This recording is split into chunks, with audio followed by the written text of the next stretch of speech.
Let us face, without panic, the reality of our times. The fact that atom bombs may someday be dropped on our cities. And let us prepare for survival, for understanding the weapon that threatens us.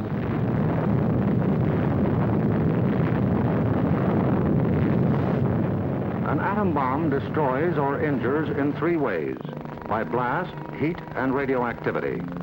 The blast of an atom bomb is its most important destructive agent.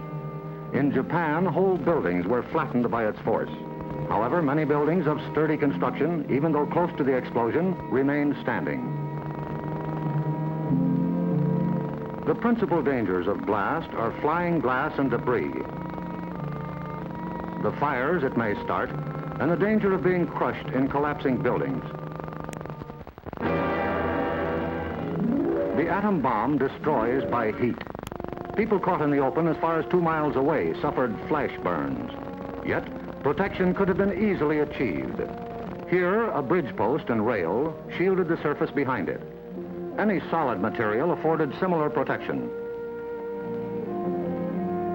The third weapon of the bomb is radioactivity, thrown off at the instant of explosion.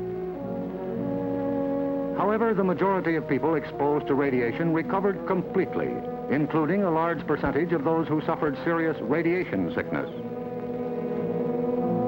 Today, they lead normal lives. They bear children. Their children are normal. These, then, are the weapons of the atom bomb that we must protect against: blast, heat, and radioactivity. Our cities are prime targets for atomic attack, but mass evacuation would be disastrous. An enemy would like nothing better than to have us leave our cities empty and unproductive. If an emergency should come, our factories will be battle stations. Production must go on if we are to win. Our offices and homes will also be posts of duty, not to be deserted. With the knowledge of the first atomic explosions to guide us, our chances for survival will be far better than those of the people of Hiroshima and Nagasaki, if we act on our knowledge and are prepared. The first job is to look over your own home for shelter possibilities. If you live in a private home that is well built, the cellar is the safest place to be. The lower you get, the more barriers there are likely to be against blast, heat, and radioactivity. Select the basement wall nearest the probable target area of your city. If the house is blown over, it will most likely fall away from this wall. If you have a workbench or strong table big enough to get under, move it into your shelter area near a wall or strong supporting column.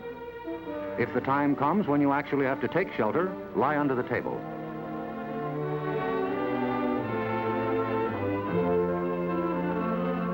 If you live in a home that has no basement, choose a shelter area without windows on the ground floor. An interior hallway is probably best. In time of emergency, the shelter area should be cleared of mirrors and other objects that might cause injury. If you live in an apartment house, rules for taking shelter will be posted in your building. Learn them. Also, learn the location of public shelters in areas where you work or frequently visit. There are many things you can begin doing right now. Fireproof housekeeping is one, so clean up that attic. Keep waste in covered containers. Don't let trash pile up in the yard. Set aside a small supply of canned goods. They're safe from radioactivity. Have a good flashlight on hand. Electric lights may go out. Keep a first aid kit and learn how to stop bleeding. Make a habit of keeping a bottle of fresh water handy. A radio will be important for receiving vital instructions. Finally, prepare the shelter area and collect all necessary shelter equipment.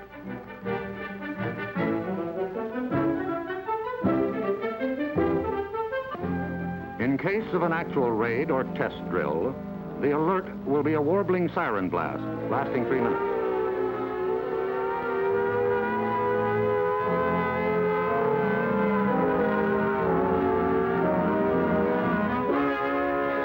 Once you hear this, act fast.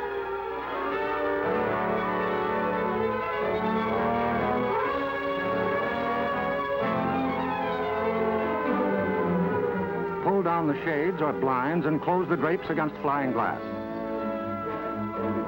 Turn off the burners of your gas or electric stove. Disconnect any heating elements, such as electric irons, hot plates, or bathroom heaters.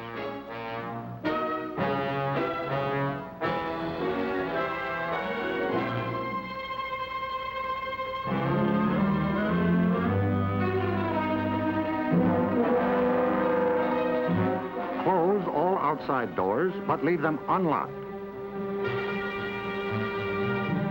Turn off the gas or oil burners.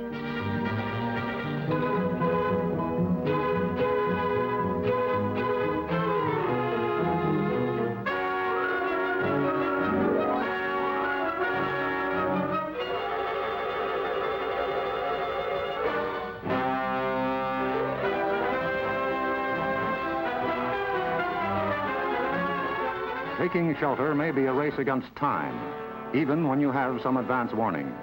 But possibly, there may be no time. An attack could come without warning. The sky would suddenly light up. If a doorway is right at hand, use it. If the nearest shelter is more than a couple of steps away, fall to the ground immediately. Flying glass and debris are immediate dangers, so stay where you are until you're sure it's safe to move.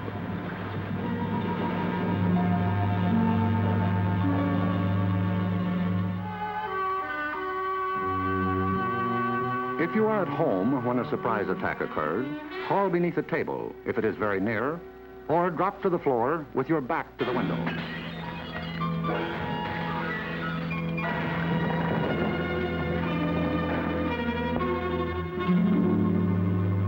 The immediate danger is over in about a minute, unless the explosion occurred near the ground or water. In this case, radioactive materials are trapped in the particles of dirt or water thrown up by the explosion. When these particles fall back to Earth, they may be dangerous. So get indoors immediately after a ground-level explosion. Cover broken windows against radioactive dust with blankets or cardboard. Civil defense radiological teams, equipped with radiation survey meters, will check on contamination in any bombed area. Stay under cover until you hear officially that it is safe outside.